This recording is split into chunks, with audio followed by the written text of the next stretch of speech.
Graças a paz, irmãos. Quero convidar você a abrir lá em Eclesiastes, capítulo 3.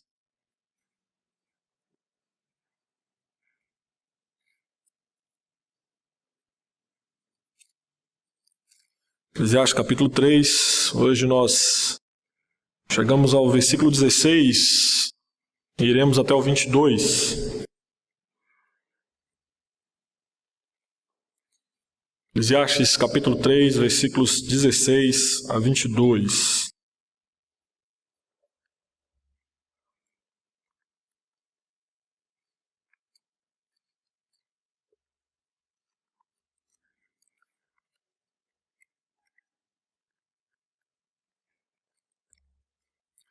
Como de costume, eu quero pedir que você deixe aberto nessa passagem. No decorrer da mensagem, nós estaremos lendo e explicando e, ao final, aplicando essa passagem de Escrituras ao nosso coração. O tema dessa mensagem é o Anel de Giges.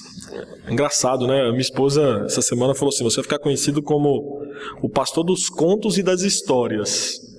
Mas lá vai mais uma, o Anel de Giges. Provavelmente quem leu o livro A República de Platão vai lembrar dessa história.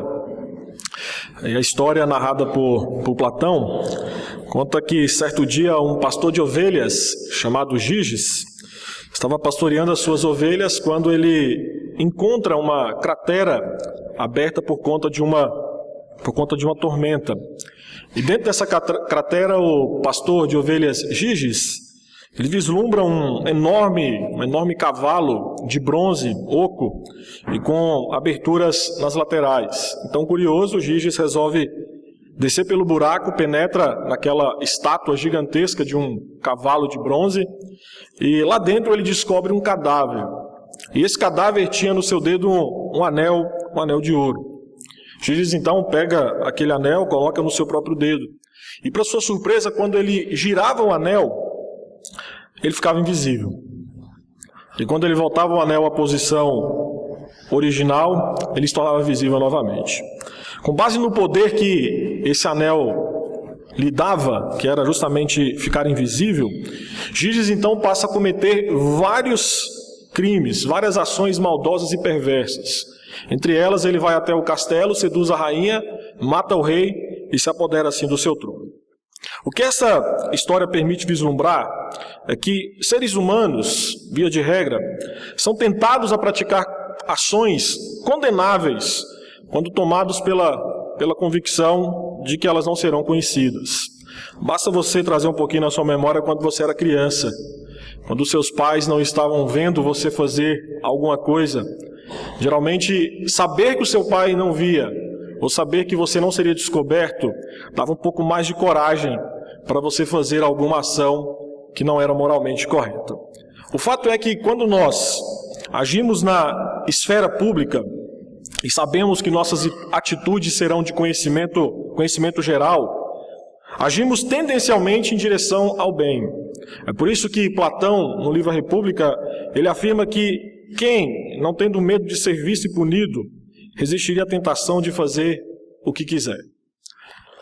Essa passagem que nós iremos ler no decorrer da mensagem, parece que ela tenta responder essa pergunta. Que pergunta é essa? A pergunta feita por Platão. Quem, não tendo medo de ser visto e punido, resistiria à tentação de fazer o que quiser? Isso porque esses 7 versículos apontam para alguns aspectos ásperos da vida, inclusive a injustiça causada pela utilização errada daqueles que detêm o poder. Essa passagem, que começa com a expressão no versículo 16, vi ainda, faz uma conexão com todo o capítulo 3, versículos 1 ao versículo 15, onde nós, já por duas mensagens seguidas, vimos que há um tempo de Deus para todo propósito. Deus é quem controla os tempos bons e ruins, e nada foge do seu controle soberano. Dentro do controle soberano de Deus sobre o tempo, o texto declara que a vida debaixo do sol é repleta de maldade. O tempo todo existem injustiças e opressões, em lugar dos direitos das pessoas que deveriam ser protegidos pela lei. Ao invés da justiça, inocentes são declarados culpados e culpados declarados inocentes. E embora possamos desejar muito a justiça e aquilo que é correto, inevitavelmente, segundo Salomão, acabamos recebendo maldade e injustiça. Mas segundo Salomão, no texto que iremos ler, Deus julgará todas as coisas quando a história tiver chegado ao final. Contudo, no tempo presente, Deus ele utiliza as experiências da vida para provar os homens, revelando a sua finitude como qualquer outra criatura mortal. De certa forma, o homem pode até utilizar-se do anel de Giges, como contado por Platão, para se esconder de outros homens. Mas, segundo Salomão, suas ações não são e nunca serão escondidas do Senhor do tempo, que é Deus. Assim, nessa passagem, Salomão nos mostra que Deus desmascara nossa pretensa vontade de fazer tudo às escuras e novamente nos aconselha a aproveitar a vida no tempo presente que ainda nos resta. Convido você a ler comigo versículos 16 e 17, onde nós encontramos o primeiro ponto dessa mensagem. E eu quero mostrar para você, nesse primeiro ponto, que o anel de Giges não é capaz de esconder o homem do juízo divino. Diz assim o texto, versículos 16 e 17: Vi ainda debaixo do sol que no lugar do juízo reinava maldade, e no lugar da justiça maldade ainda. Então disse comigo: Deus julgará o justo e o perverso, pois há tempo para todo propósito e para toda obra. O sábio começa observando um problema. Onde se deveria esperar que houvesse aplicação da justiça, reinava a maldade.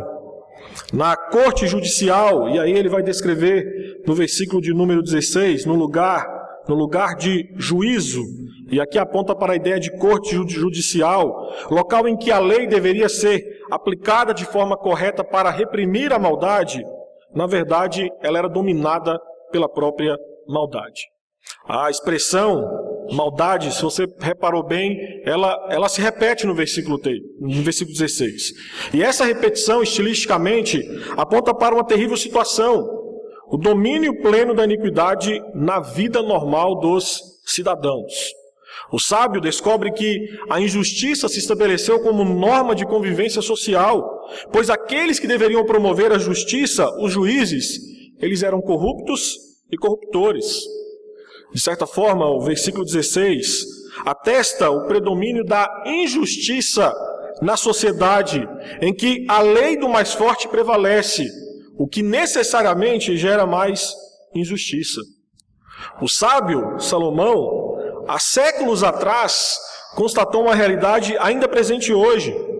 Quando os homens se apartam de Deus e são investidos de poder, passam a acreditar que eles próprios são a lei. O exemplo disto foi o que aconteceu na última quarta-feira, dia 8 de junho, quando o japonês da Federal foi preso. Acredite, Newton Ishii, agente da Polícia Federal, que ficou famoso nas redes sociais, famoso nos noticiários por conduzir presos da Operação Lava Jato, ele foi condenado a 4 anos de prisão pelo crime de facilitação de contrabando na fronteira do Brasil com o Paraguai. Quem deveria reprimir a maldade, na verdade, utiliza-se do seu poder para propagar ainda mais maldade. Assim, ao observar a injustiça, Salomão, no versículo 17, pondera consigo mesmo. E essa expressão, então, disse comigo mesmo, que ele utiliza no versículo 17, lá no hebraico, aponta para a ideia de falei ao meu coração. E ao falar ao seu coração, Salomão diz: Deus julgará o justo e o perverso. O sábio reflete em seu coração sobre a injustiça terrena à luz de um evento divino, um julgamento vindouro. Deus, em determinado tempo determinado por Ele, se encarregará de dar a cada um segundo o que merece. Desta forma, o juízo divino no contexto de Eclesiastes é puramente escatológico, pois Salomão afirma que futuramente Deus julgará. E eu creio que essa ideia escatológica de juízo final, de juízo futuro, afligia afligiu o coração de Salomão, pois eu creio que assim como nós, Salomão gostaria que o mal fosse punido já, agora, nesse instante. Mas diferente disto, diariamente, nós enfrentamos uma dura realidade em que, na maioria das vezes, os bandidos ganham e os mocinhos perdem. Posso destacar para você, trazendo aqui a sua memória, 6 anos atrás, o famoso senador Renan Calheiros, ele quase foi cassado. Renunciou ao seu cargo, porque seria cassado por conta de corrupção. Só que ele foi reeleito. E ele voltou à sua antiga casa. E ele voltou ao seu antigo posto, presidente do Senado. E agora está sendo investigado de novo, pelo mesmo crime que ele fugiu de uma cassação alguns anos atrás. E provavelmente, como alguns anos atrás, acabará de novo em pizza. O fato é que todos nós gostaríamos de viver em um mundo mais justo. Um mundo em que a justiça fosse executada por Deus de forma instantânea. Pense um pouquinho, como seria ótimo se o motorista entrasse bêbado no carro e, ao girar a chave para dar a partida, aparecesse na hora um policial, multasse e o apreendesse. Ou se alguém que ficasse rico trapaceando nos negócios fosse à falência no mês seguinte. Ou como seria bom se alguém ficasse com a língua verde após fofocar, ou com o rosto azul após mentir. A verdade é que nós clamamos por um mundo justo, mas temos que ser sinceros. Nenhum de nós quer mesmo um mundo em que a justiça de Deus seja instantânea. Porque esse tipo de justiça instantânea que nós tanto queremos irá revelar aquilo que fazemos utilizando o anel de Giges, ou seja, revelará nossos pecados e atos injustos às escondidas. Por isso, Salomão, com uma expressão de fé, acreditava que Deus é justo e que um dia Deus julgará com justiça e retidão as suas criaturas. O versículo 17 revela que o sábio acreditava que Deus haveria de julgar os homens, mesmo sem saber com clareza o tempo em que ele faria isso. Um escritor, por nome de Fonso, explica essa passagem dizendo que Correleta alude realmente ao juízo além túmulo, no lugar que foi fixado por Deus, ou melhor, cremos que há um tempo fixado lá, ou seja, estabelecido no céu por Deus. A garantia de que esse julgamento acontecerá é que Deus é soberano e controla todos os eventos dentro do tempo criado por Ele. Na visão do sábio, nesses 2 versículos, mesmo que no presente os tribunais desapontem os oprimidos e as causas deles pareçam não atendidas ou julgadas injustamente, o próprio Deus corrigirá isso no juízo futuro. O que Salomão nos ensina nesses 2 versículos é que os homens, poderosos ou não, podem utilizar-se do anel de Giges para esconder os seus atos. Mas um dia, tudo será desnudado pelo julgamento divino. O sábio ainda nos versículos 18 a 21 nos mostra uma segunda realidade. Que o anel de Giges não é capaz de mudar a finitude do homem. E eu convido você a acompanhar os versículos 18 a 21. Disse ainda comigo: é por causa dos filhos dos homens, para que Deus os prove e eles vejam que são em si mesmos como os animais. Porque o que sucede aos filhos dos homens, sucede aos animais. O mesmo lhe sucede. Como morre um, assim morre o outro. Todos têm o mesmo fôlego de vida, e nenhuma vantagem tem o homem sobre os animais, porque tudo é vaidade. Todos vão para o mesmo lugar, todos procedem do pó, e ao pó tornarão. Quem sabe se o fôlego de vida dos filhos dos homens se dirige para cima, e o dos animais para baixo, para a terra? Salomão novamente fala ao seu coração sobre a vida do homem, e percebe a ação de Deus provando, para que o homem veja que, no que diz respeito à morte, ele não é melhor do que os animais. Uma tradução quase que literal do versículo 18 do hebraico português seria que Deus está deixando bem claro a eles, de modo a verem por si mesmos, que são meros mortais quanto os animais.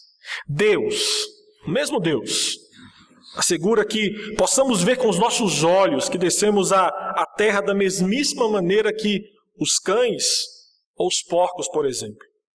Enquanto a injustiça nos tribunais em que os ricos eram beneficiados, Salomão nos fala que a morte nivela todo mundo. O que sucede aos homens, a morte sucede também aos demais animais. A morte não faz acepção de pessoas. A morte ceifa a vida de inocentes e culpados, jovens e velhos, ricos e pobres. Você tem que entender também uma coisa importante nesse texto. Salomão aqui, em momento algum, ele está falando que o homem tem o mesmo valor que um animal. Mas no que diz respeito à morte, ambos são iguais, ou seja, ambos a experimentam. A verdade é que somos tão mortais quanto os animais. Porém, às vezes, nós somos piores do que eles. Isso porque os animais, racionalmente, não brutalizam seus filhotes. Nós fazemos isso. Racionalmente, os animais não violentam ou abandonam um filhote. Às vezes, os homens fazem isso. Racionalmente, os animais não matam para receber um seguro a sua esposa, porque ele incomoda, ou simplesmente abandona a sua esposa para morar com o amante e vice-versa. Racionalmente, os animais não utilizam-se de outro animal para portar drogas. Nada disso. Mas às vezes fazemos isso. Além da morte como niveladora, no versículo 19, o sábio afirma que ambos, homem e animal, possuem fôlego de vida ou alento vital. É fato que Salomão nos leva a pensar lá em Gênesis 1, capítulo 1, versículo 30, e depois Gênesis 2, versículo 7, em que afirma que tanto o homem como o animal, eles recebem fôlego de vida da parte de Deus. E fôlego de vida aqui nessa passagem é no sentido de vida biológica, vida comum a todos, tanto ao homem quanto ao animal. O escritor Derek Kidner advoga que o fôlego da vida ou espírito nestes versículos é a vida que Deus dá tanto aos animais quanto aos homens, e cuja retirada resulta na morte, como diz o Salmo 104, 29. Ou seja, o princípio da vida é o mesmo para um e para outro, bem como o final é o mesmo, ou seja, nascer e morrer é tempo determinado por Deus, tanto para homens quanto para animais. Por isso que a conclusão de Salomão, que tudo é vaidade.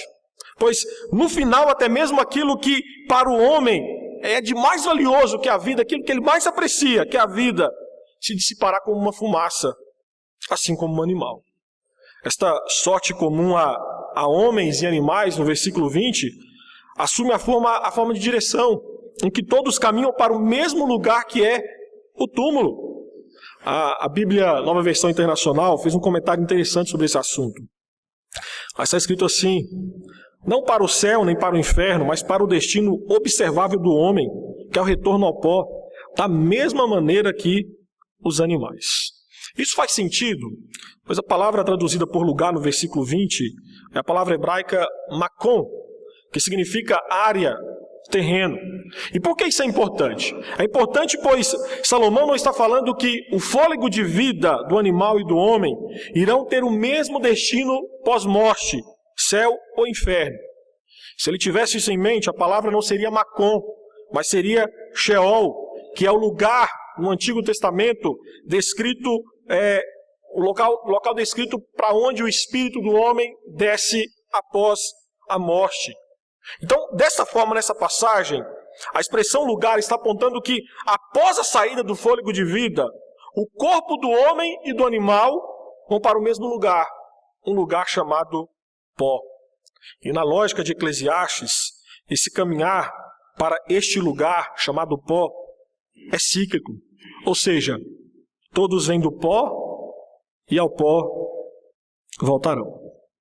Para o sábio, o homem que é a coroa da criação de Deus, como nós lemos na nossa liturgia, no que diz respeito à morte, não leva vantagem sobre os animais, pois ela alcança a todos.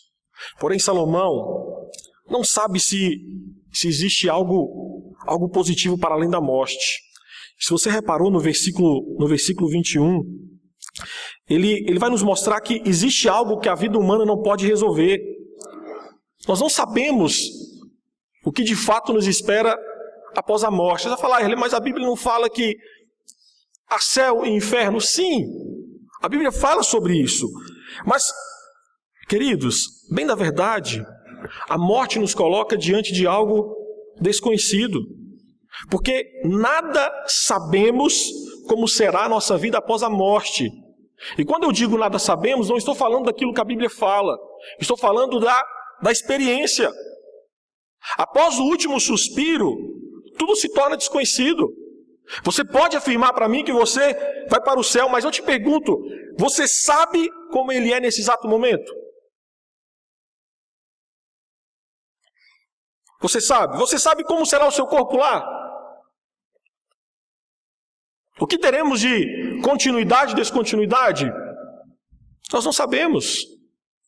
Nós sabemos uma parcela limitada do que a Bíblia fala, mas não sabemos a integralidade. O fato é que, às vezes, nós, homens, pensamos que ao usar o anel de Giges teremos poder para controlar tudo. Mas o sábio Salomão nos mostra que a finitude humana nos revela justamente o contrário.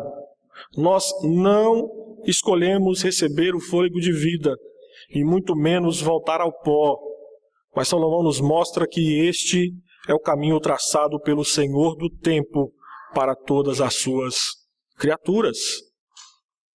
No versículo 22, Salomão ele conclui a ideia dessa passagem. E mais uma vez ele nos aconselha a desfrutar o momento presente. Salomão nos mostra no versículo 22 que o anel de Giges pode nos impedir de desfrutar o momento presente. O texto diz: pelo que vi não haver coisa melhor do que alegrar-se o homem nas suas obras, porque essa é a sua recompensa. Quem o fará voltar para ver o que será depois dele? Diante das injustiças e incertezas da vida, a atitude de Salomão é confiar alegremente na busca das alegrias que da vida provém. O sábio conclui esse capítulo recordando algo já conhecido e que pregamos na última mensagem, Eclesiastes capítulo 3, versículos 12 e 13. Isto é, o homem deve desfrutar alegremente o momento presente. O tempo presente é a única coisa segura que temos numa existência marcada pela vaidade. Por isso o sábio convida o homem a desfrutar do que faz, da atividade mesma ou do trabalho de seus frutos. A expressão aí no versículo 22, recompensa, significa uma porção dada por Deus, que no contexto da passagem assume a ideia de participar de coisas boas. Essa recompensa, segundo Salomão, é alegria. Isto é, no momento presente, Deus dá alegria ao coração do homem, ao desfrutar das bênçãos terrenas. A ideia do versículo 22, novamente aponta para a proposta de aproveitar o tempo presente. Pois depois da morte, o homem não tem mais a possibilidade de participar dos eventos terrenos. O sábio nos faz refletir que devemos ter um sentimento de reverência pelos prazeres lícitos da vida, que Deus pôs na eternidade para a nossa alegria. Os prazeres terrenos são uma forma de encontrar Deus no mundo através da experimentação de momentos agradáveis. Eu não sei você, mas há momentos em que eu estou na companhia de amigos, de familiares, que experimentam uma alegria indescritível. Esta semana, eu e minha esposa fomos surpreendidos com o exame de gravidez. Alegria, espanto, euforia, gratidão. Conversei com o pastor Sérgio e falei, é um misto de sentimento que Deus nos deu para desfrutar. Domingo passado, após a IBD, nós tivemos aqui um almoço para os pais promovidos pela UCP. E ver as crianças se divertindo, e isso refletindo no semblante dos pais, alegres, aponta para uma recompensa dada por Deus para que eu e você possamos desfrutar. Recentemente, lendo um livro, achei algo muito interessante. Descobri que um convento católico na Itália só aceita as candidatas à ordem se elas comerem bem, dormirem bem e rirem facilmente. É aproveitar a vida, aproveitar os prazeres lícitos da vida. E é triste pensar que muitos são os homens que desfrutam tão pouco das dádivas e bênçãos de Deus na criação. E esse desfrute não acontece somente se você tiver muito dinheiro, bens, pois existem pessoas que têm tudo isso e mesmo assim comem pouco, dormem mal e nunca sorriem. Esse desfrute da vida não tem nada a ver com ter ou possuir coisas, mas uma atitude de coração. É aprender a desfrutar os pequenos momentos da vida, como um abraço amigo, uma palavra de consolo, um ovo maltine após um dia cansado de trabalho, ou um cinema depois de uma intensa semana de trabalho. Nós não podemos explicar tudo na vida, mas Salomão está dizendo, olha, experimente suportando ou desfrutando os prazeres da vida. Salomão nos convida a aceitar a vida e desfrutá-la e a nos contentarmos com o que Deus nos dá nesta vida. Essa semana há uma jovem aqui na igreja, a Raquel Dourado, e ela publicou no seu Facebook uma frase de John Wesley. E a frase é a seguinte: o tempo é algo precioso e muitas vezes nós estamos tão preocupados com o que queremos ter que nos esquecemos de agradecer o que já temos. Salomão nos convida a tirar o anel de Giges e aproveitar de forma lícita as coisas boas da vida. Na história que eu contei no início, na introdução, Giges procurou aproveitar a vida à custa da tristeza dos outros. Mas isso não é desfrute, isso é perversão das coisas boas da vida. E a verdade é que, vez ou outra, nós aproveitamos de forma errada as dádivas divinas. Transformamos o sono em preguiça, a conversa com os amigos em uma roda de fofocas, a arte em pornografia, a comida em gula. Por isso que Salomão quer nos levar a refletir é que o desfrute ou a perversão das dádivas dadas por Deus é e sempre será uma atitude de coração. O que nós enxergamos nesse capítulo 3 como um todo é que o sábio afirma nos versículos 1 a 15 que Deus ele é soberano ao dispor os eventos terrenos. Versículos 16 a 17 tem um propósito até mesmo com as injustiças humanas. E no final dos versículos 18 a 21, Deus detém em sua mão o destino último dos homens. E no versículo 22, desfrute o tempo presente.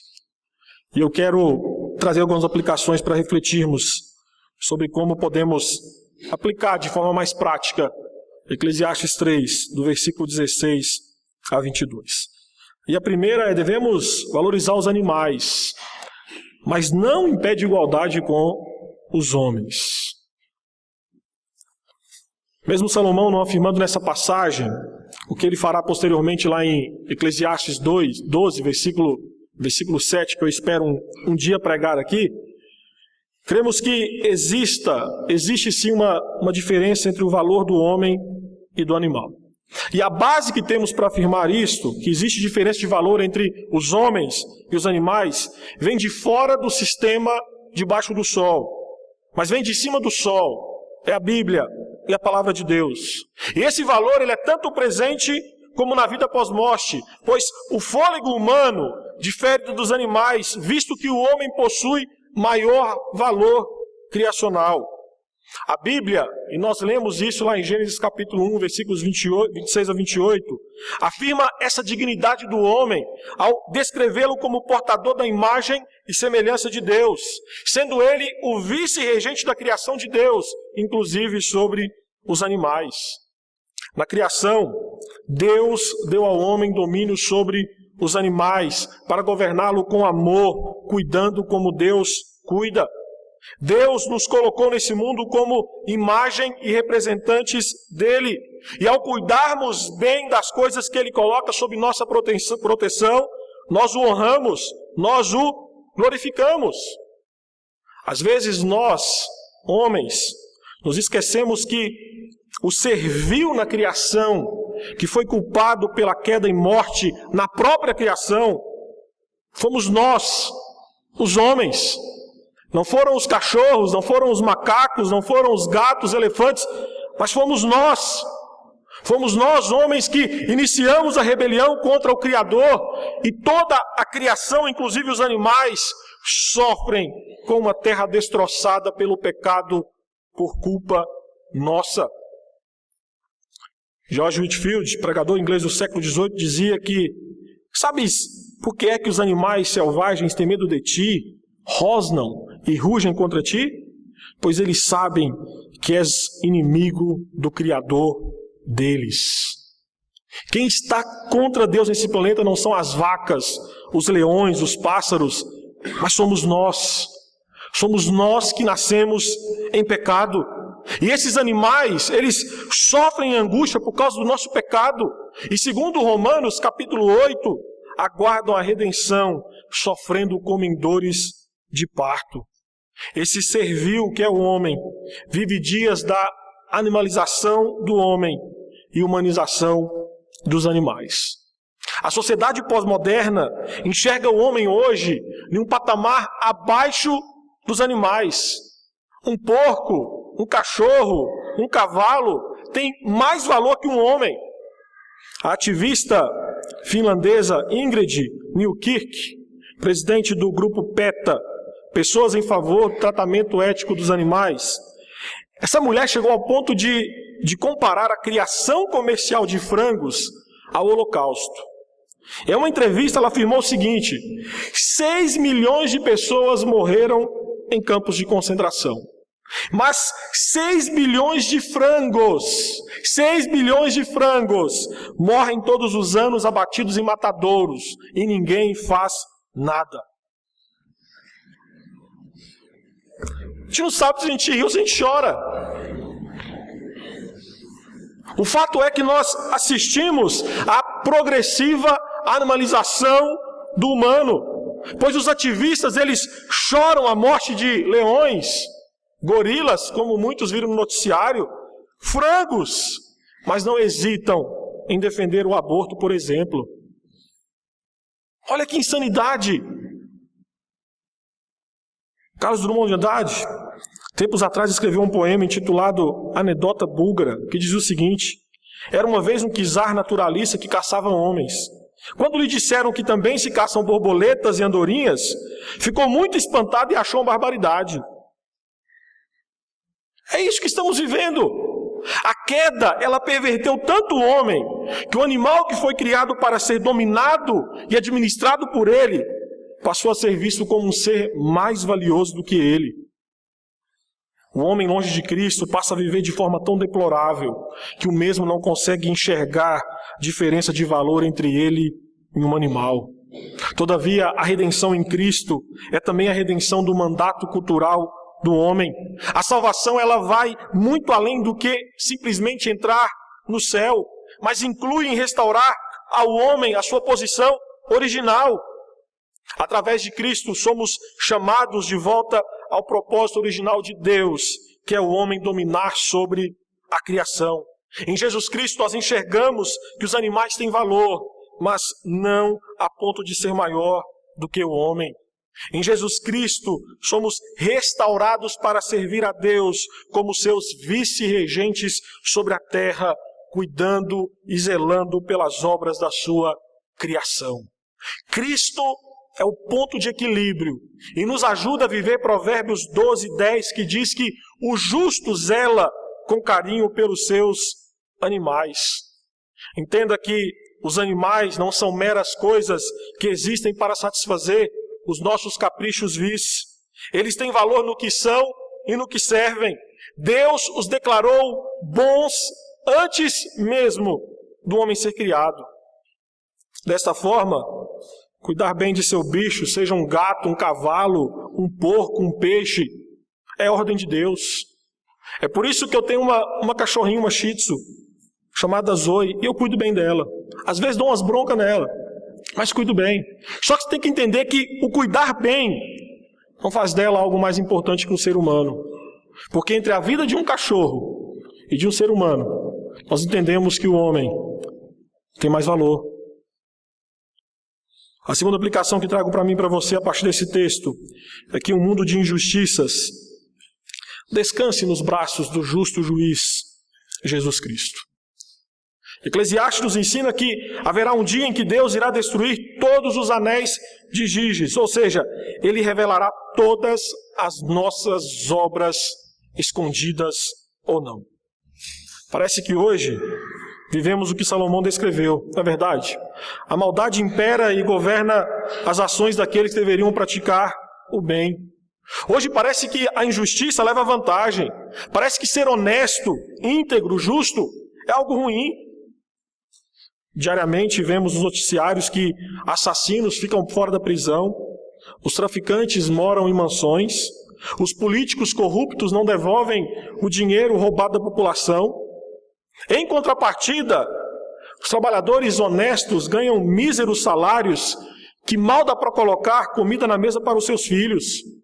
Homens e mulheres trabalham duro para adquirir seus bens, que são levados rapidamente por um delinquente em um assalto, chega até ser preso, mas por ter 16 anos, logo é colocado em liberdade. Da perspectiva humana, está muito difícil ver a diferença entre um justo e um perverso.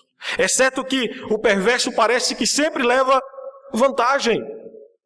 Isso machuca o coração. Isso cansa. Cansa ver o Datena. Cansa ver o corta aqui para mim. Cansa. Porque o que você vê é impunidade. O que você vê é a maldade vencendo, o mal prosperando. Mas eu quero dizer a você que nem sempre será assim. Salomão nos afirma que um dia este mundo de injustiças será finalmente julgado por um Deus justo. Esse senso de justiça que existe em nosso coração na volta de Jesus Cristo será finalmente satisfeito. Paulo, lá em Atos, capítulo 17, versículos 30 e 31, que nós lemos na liturgia, afirmou que Deus estabeleceu um dia em que há de julgar o mundo com justiça por meio de um varão que destinou e acreditou diante de todos, ressuscitando dentre os mortos. Em sua volta, Jesus Cristo julgará todos os atos praticados pelos homens. Crentes e incrédulos ficarão em pé diante do trono de julgamento de Cristo e ouvirão a proclamação do seu destino eterno. Eu não sei você, mas eu sei muito bem que muitas das minhas ações que foram praticadas usando o anel de Giges, as escondidas, irão aparecer. E pensar nisso, ser confrontado com a realidade de que um dia as minhas obras serão expostas diante de Deus, me dá calafrios. Saber que um dia todas as minhas ações impuras serão colocadas diante de um Deus santo é algo temível, é algo para tremer o nosso coração, é algo para abalar a nossa alma. Esse servil que somos nós, pecadores, um dia teremos todas as nossas obras colocadas diante de Deus. Mas ao mesmo tempo que isso dá medo no coração, calafrios na alma, mesmo sabendo que nós não seremos condenados porque estamos em Cristo, mas as nossas obras serão expostas mesmo assim, também é consolador. É consolador saber que se hoje a vantagem tende para o lado do ímpio, pois não os vemos ser punidos como deveria, naquele dia as coisas serão diferentes. Os Renan Calheiros, os Collors, serão finalmente julgados por seus atos de corrupção. Os assassinos, independente da idade, serão julgados. Os adúlteros, os charlatões da fé, os condutores de carros alcoolizados, os mentirosos, todos serão julgados e condenados por seus atos. Por isso, diante das injustiças que constantemente nos afronta, machuca, Salomão está nos dizendo: descanse nas mãos daquele que julgará o mundo com justiça. Descanse nos braços do justo juiz Jesus Cristo, que nos salvou da condenação eterna por assumir a pena da nossa condenação lá na cruz. E a última aplicação que trago para mim e para você, e assim encerro. Encare a vida como um grande arco-íris. Essa última aplicação tem como ideia fechar o capítulo 3. Encare a vida como um grande arco-íris. Eclesiastes, neste capítulo, nos ensinou que tudo tem o seu tempo determinado. Tempo de nascer e tempo de morrer. Tempo de chorar e tempo de sorrir. Isso simplesmente são as diferentes cores do arco-íris da nossa vida. E Deus quer que haja brilho em cada uma dessas diferentes cores. Neste arco-íris, nós não escolhemos as cores. Elas não são bonitas nem feias, positivas ou negativas, mas cada cor é uma dádiva divina. A nossa existência é marcada por tempo de cores vibrantes e opacas, e às vezes elas até se misturam. Às vezes temos a cor da alegria do nascimento de um ente querido, mas que se mistura com a tristeza da morte de outro ente querido. Às vezes temos a cor da existência de pessoas queridas, mas a tristeza de tê-las fisicamente longe de casa. Existe ainda a possibilidade de termos a cor da salvação em Jesus Cristo, mas conviver com uma família que ainda não foi alcançada por Cristo. Existem momentos em que a vida parece ser um dia chuvoso, com raios e trovoadas. Todavia sabemos que logo esse tempo chuvoso passará e Deus enviará um tempo de arco-íris que nos faz lembrar das suas promessas e cuidado. Existem momentos em que as cores da vida parecem desbotar por causa das lutas, dificuldades, decepções. Mas sabemos que logo esse tempo passará e como uma mão de tinta que se passa em uma parede desbotada, as cores voltam a brilhar e o ambiente fica mais vivo. Posso confessar para você que, para mim e para a Lucélia, minha esposa, nesta semana a vida foi colorida pela notícia da gravidez. Mas nós sabemos que logo virão as cores do choro, dos exames, das dores, das noites mal dormidas. Estamos ainda inseridos dentro de uma perspectiva de que a nossa vida ficou, e Deus permitindo, com o nascimento do bebê daqui a alguns meses, ficará ainda mais colorida. Mas isso não é o máximo. Não é o máximo. A nossa existência, ela ganha um colorido especial. Não é por aquilo que temos aqui na terra, mas é por causa daquele que veio de cima do sol para redimir pecadores que vivem debaixo do sol. Jesus Cristo é a luz do céu que rompe em nossa vida, devolvendo-nos a multiplicidade das cores da vida.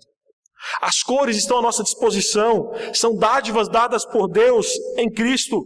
E Jesus Cristo é aquele que nos ajuda a desfrutar de todas as cores da nossa existência, pois nele e com ele a nossa vida se torna mais vibrante. O Evangelho é as boas novas daquele que veio trazer novidade de vida à nossa existência. O Evangelho aponta para as cores que faltam à nossa existência. O Evangelho fala daquele que trocou as cores opacas da nossa existência por cores vibrantes.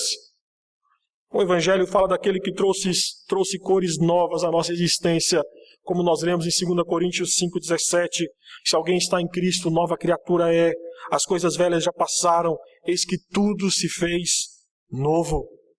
Em Jesus Cristo, os tempos mais difíceis da nossa existência possuem cores vibrantes, vivas, pois Ele faz isso por nós. Mesmo em dias difíceis, doloridos, Jesus Cristo é aquele que traz cores vivas e vibrantes à nossa existência. É por isso que nós, como servos do Senhor, podemos e iremos cantar nesse momento a canção Esta Paz. E há um trecho que diz: este gozo que sinto em minha alma, não é porque tudo me vai bem. Este gozo que sinto em minha alma é porque eu amo ao meu Senhor. Não olho as circunstâncias, olho o seu amor, o seu grande amor. Não me guio por vistas, alegre estou. Quero convidar você a ficar em pé e juntos vamos cantar essa canção que aponta para aquele que traz à nossa existência um colorido todo especial, e esse é Jesus Cristo. Cantemos ao Senhor.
Senhor, nos ajude, em vez de olhar para as circunstâncias, colocarmos os nossos olhos em Ti. Em um mundo de tantas injustiças, maldade, que muitas vezes o nosso coração é ferido, machucado, afligido, angustiado. O Senhor nos ajude, Pai, a fixar os nossos olhos naquele que veio de cima do sol para nos resgatar. Nos resgatar, Pai Santo, até mesmo da falta de esperança de dias melhores.